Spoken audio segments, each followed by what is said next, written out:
Hello, and welcome back to the Coachman.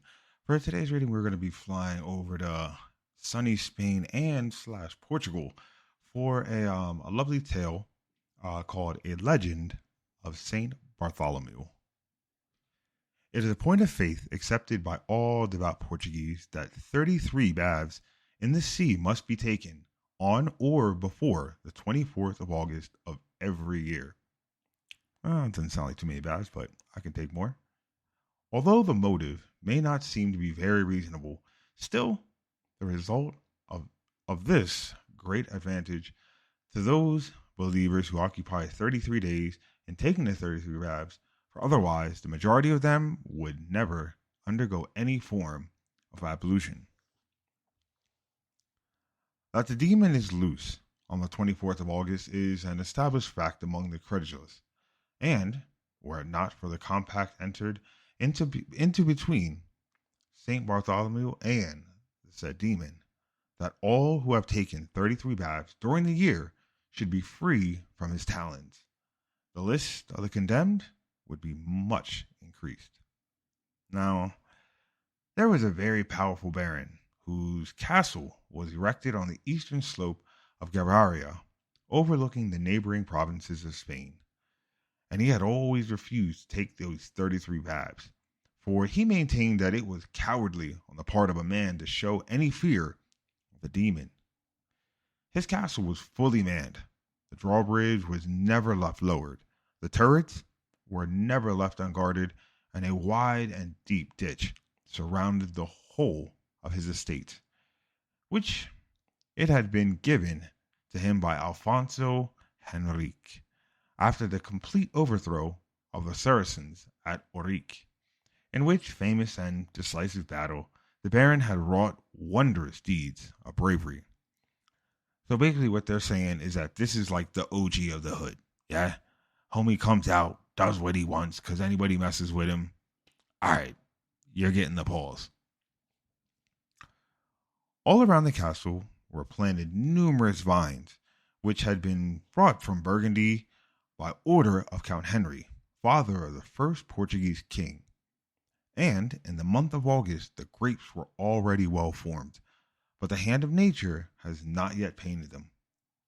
Among the vines, quantities of yellow melons and green watermelons were strewn over the ground, while the molted pumpkins hung gracefully from the branches of the orange trees. I ain't gonna lie, it sounds like a nice little scrumptious snack in the afternoon. In front of the castle was an arbor formed of box trees, under which a lovely fountain had been constructed. And here, in the hot summer months, would wander the Baron's only daughter, Alina. She was possessed of all the qualities, mental and physical, which went towards making the daughter of a feudal lord desired in marriage by all the gallants of the day.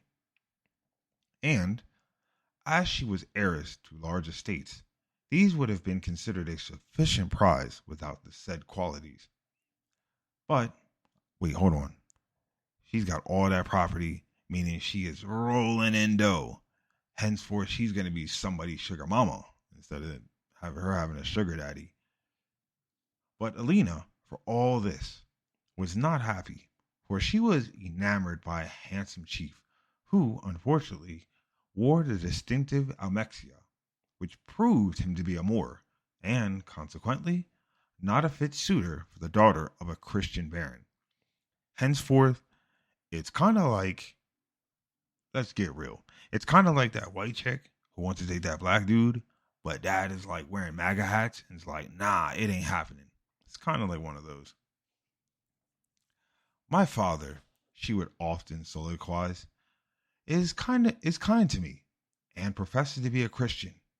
My lover, as a follower of the prophet, hates my father, but as a man, he loves me. For me, he says he will do anything.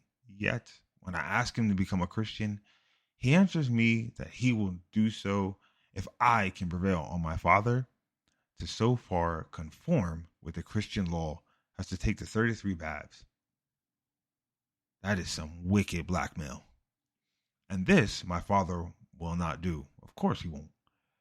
What am I to do? He would rather fight the demon than obey the saint. Well, Yeah, all people are sinners and saints, you know what I'm saying? One day, however, she resolved on telling her father about her courtship with the young chief, Al-Muli, and of the only condition he made, on which depended on his becoming a convert to Christianity, which so infuriated the Baron that, in his anger, he declared himself willing to meet the demon in mortal combat, hoping thus to free the world of him and of the necessity of taking the 33 babs. These two really don't like each other. I mean, literally, think about it. You literally take the babs, he'll become a Christian, everything's all good. And instead of you just like doing what you naturally do anyway, homie's like, nah, I'm gonna go fight a demon and possibly end my life. So be it. Whew. Wow.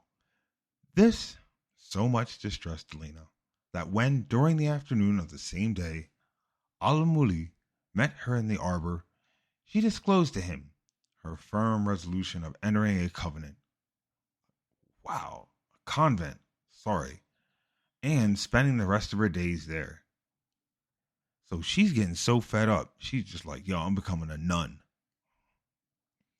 This shall not be, cried Al-Muli, and seizing her round the waist, he lifted her on his shoulder, sped through her baronial grounds, and having waded through the ditch, placed her on the abarda of his horse and galloped away, aka kidnapping.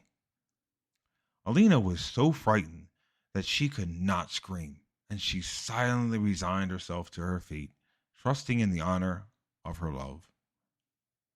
Honor of your love and this dude's kidnapping you. The Alcazar, or palace of Al-Muli, was situated on the Spanish side of the frontier, and as they approached the principal gate, the Almosadan, or captain of the guard, hurried to receive his master, who instructed him to send word to his mother that he desired for her to receive and look after Alina. This done, he assisted his bride erect to dismount, and, with a veil hiding her lovely features, she was ushered by Al-Muli's mother into a magnificently furnished room and took a seat on a richly embroidered cushion called an almofada. To her future mother-in-law, she related all that referred to her conversation with her father and how she had been brought away from his castle. And she further said that she very much feared the Baron would summon all his numerous followers to rescue her. Al-Muli's mother was a descendant of the Moors who first landed at Algeciras, and from them had descended to her that knowledge of the black art which she has been peculiar to the race. She, therefore, replied that although she could count on the resistance her almogavers or garrison soldiers would offer to the forces of the Baron, still she would do her utmost to avoid a conflict. She then proceeded to another room in which she kept her magic mirror, and having closed the door, we must leave her consulting the oracle. In other words, this woman's got mad juju, and I'm talking about crazy juju. That's what I'm getting from. The Baron was not long in discovering the absence of his daughter, and he so stormed about the palace that his servants were afraid to come near him. In a short time, however, his reason seemed to return to him, and he sat down on his old chair and gave way to grief when he saw that his Alina's cushion was vacant. My child, my only child in love, sobbed the old man, thou hast left thy father's house, or castle, and gone with the accursed Moor into the hostile land of Spain. Oh, that I had been a good Christian and looked after my daughter better. I have braved the order of good St. Bartholomew. I would not take the 33 baths in the sea, and now I am wretched. No, you probably smell like complete. Whew, I want to use a three-letter word, but homie smells like a bag of trash. Probably. The Baron suddenly became aware of the presence of a distinguished and patriarchal-looking stranger, who addressed him thus. You mortals only think of Barbara when it thunders. Now that the storm of sorrow has burst onto you, you reproach yourself for not having thought of me and my instructions. But I see that you are penitent, and if you will do as I tell you, you will regain your daughter.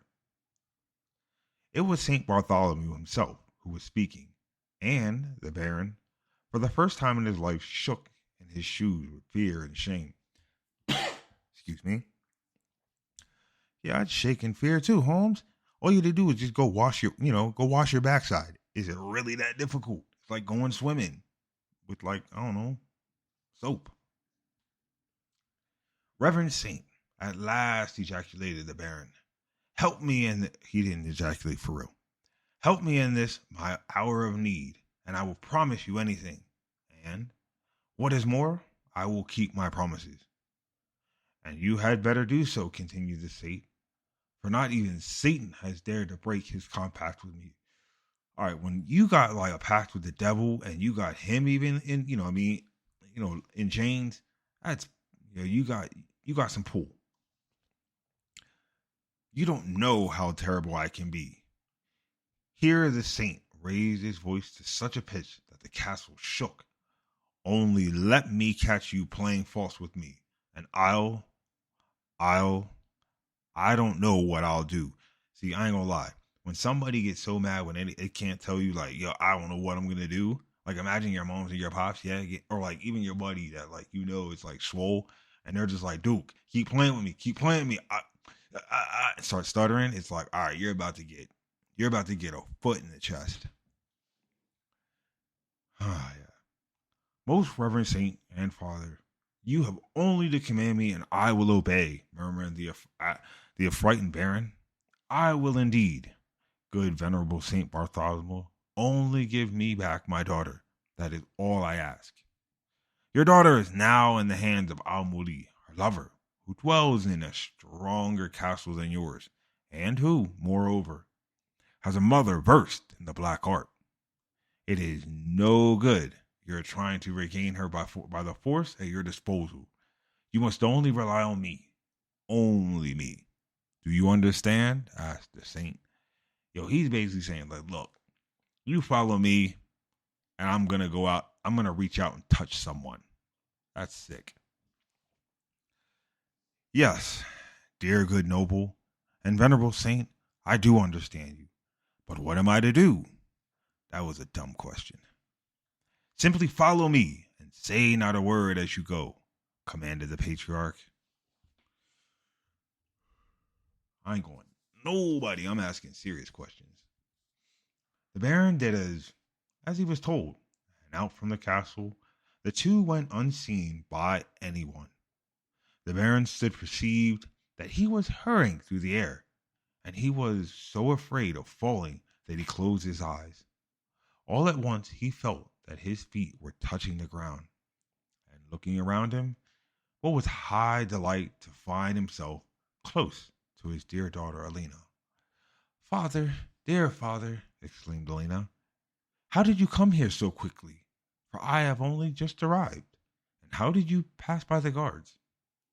The Baron was going to tell her, but the saint, in a whisper, enjoined silence on this point, and the Baron now noticed that the saint was invisible. Never mind, dear child, how I came here. It is enough that I am here, replied her father. And I intend to take you home with me, dear Alina. The castle is so lonely without you, and the old man sobbed. At this moment, Al-Muli entered the chamber. Seeing Alina's father there, he thought there had been treachery among his guards, so striking a gong that was near him, a number of armed men rushed in. A.K.A. Gang showed up. How now, traitors, said he. Have you been careful of your duties when you have allowed this stranger to enter unobserved? The soldiers protested their innocence, until at last Al-Muli commenced to think that there must be a secret entrance into his castle. Search everywhere, screamed the infuriated Moor. Have the guard doubled at the entrance, and send me the captain. Al-Muli's instructions were carried out, and the captain reported that all was safe. my man, that captain better watch his mouth. Because honestly, all it takes is a delusional king or somebody on their high horse, to just start getting ideas and it's off with his head. Old man, said the Moor, addressing the Baron, I have thee now in my power. Thou art the enemy of my noble race. To thy blind rage my predecessors owed their downfall in Portugal. Thy bitter hatred carried thee of acts of vengeance. Thou art now in my power, but I will not harm one of thy gray hairs.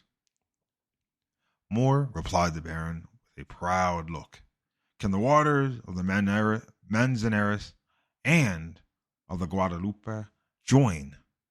No. And so cannot and may not thy accursed race join with ours. Thy race conquered our people, and in rising against thine, we did but despoil the despoiler.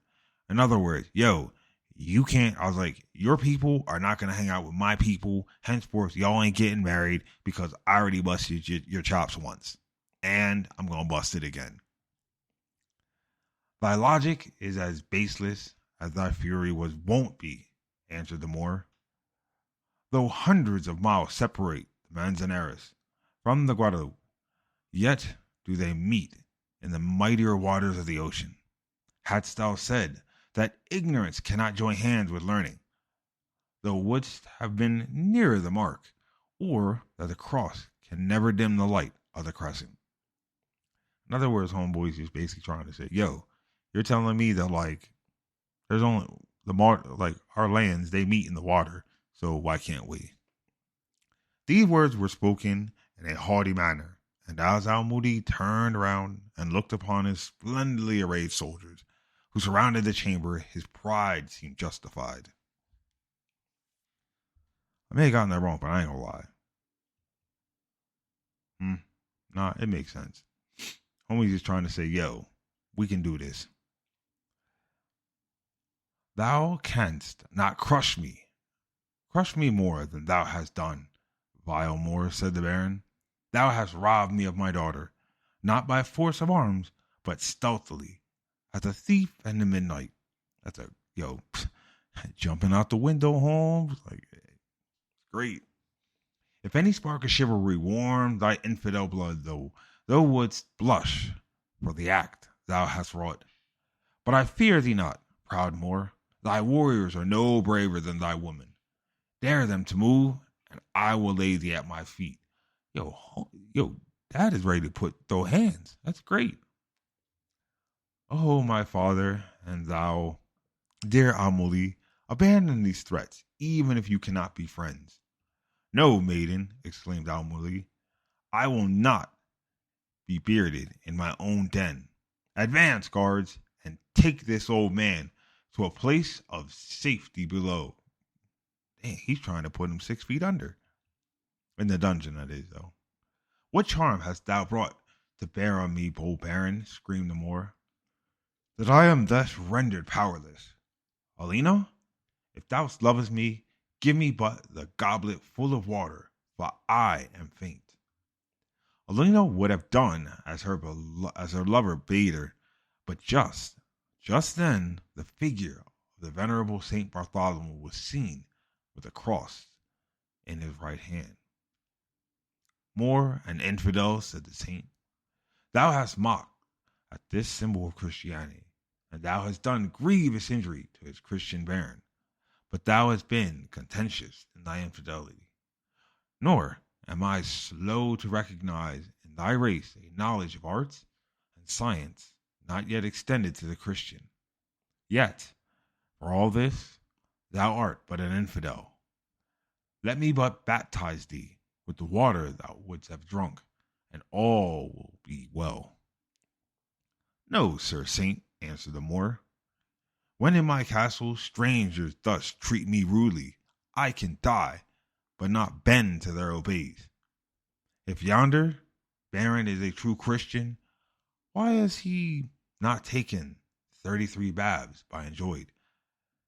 These dudes are going at it. They are not budging at all. I mean, I'm just waiting for somebody to get just stabbed in the neck. You know what I'm saying? Or a crossbow to, back of the dome piece. And if my father do take them, wilt thou, as thou didst promise me, said Alina, be converted to the true faith. The Moor breaks not his promise, as the gold rena returns to its nest in due season. So the man of honor returns to his promise. Then, turning to the baron, he demanded to know if he would comply with the saint's instructions. Yes, answered the baron, I have promised the good saint everything, and I will fulfill my promise. Aumoli, if you love my daughter, love her faith also, and I will then have regained not only a daughter, but a son in my old age. That was some slick reverse psychology, but brilliant. The promise of the Moor is sacred, said Aumoli. Baptize me and my household, and do thou, good baron, intercede for me with the venerable saint, for I like not this lowly posture. My dear Aumoli, sobbed Alina for joy, the cross and the crescent are thus united in the mightier ocean of love and goodwill. May the two races, whom one God has made, be reconciled. And tomorrow's sun must not set before we all comply with the conditions imposed by St. Bartholomew. The saint was rejoiced with the work he had done that day, and declared that the churches he liked men to construct are those built within them, where the incense offered is prayer, and the work done love. As for the baths, they are but desirable auxiliaries, said he. Well, hopefully you enjoyed today's story. If you want to hear some of the old stories, or just kind of mull around and see what else I've done, just head over to www.thecoachman.com. That is www.th3